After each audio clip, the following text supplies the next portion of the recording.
Donc la plante, elle arrive et puis elle absorbe le deuxième produit qu'elle sait absorber facilement. Voilà. NH4+, c'est l'ammonium ou l'azote ammoniacal. Hein.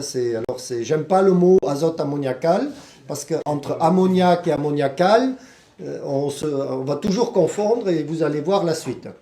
Et donc ce débat-là, la plante, elle sait aussi absorber l'ammonium. Et quand elle absorbe l'ammonium, il se passe exactement la même chose, c'est-à-dire qu'elle va séparer l'azote pour faire des protéines. Voilà. Et il va lui rester, du coup, H+, mais il en reste 4. Hein? Ça acidifie ça. Exactement.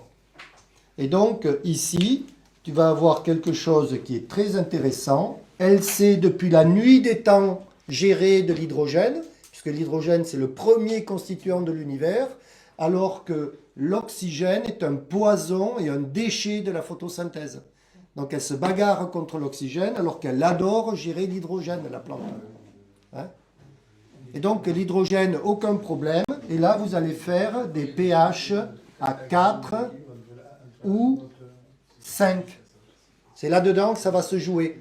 C'est-à-dire que la plante, elle va en permanence injecter du H+, du H+, du H+. Elle acidifie le sol parce qu'à pH 5, vous faites des acides organiques au niveau de la rhizosphère qui vous permettent de récupérer le manganèse, les oligos, le phosphore, le calcium et tout ce qui traîne.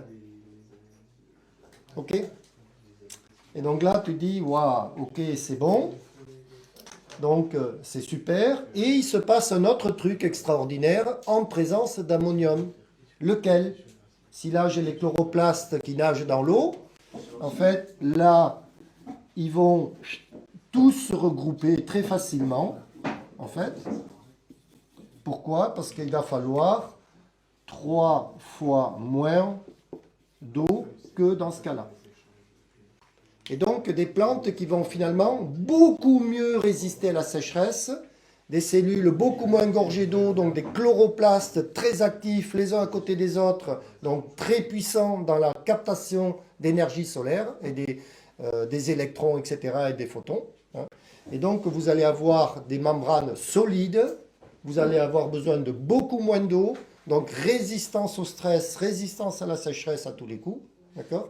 Et vous allez avoir une plante en bonne santé, puisque avec l'acidification de la rhizosphère, elle peut récupérer les éléments nutritifs.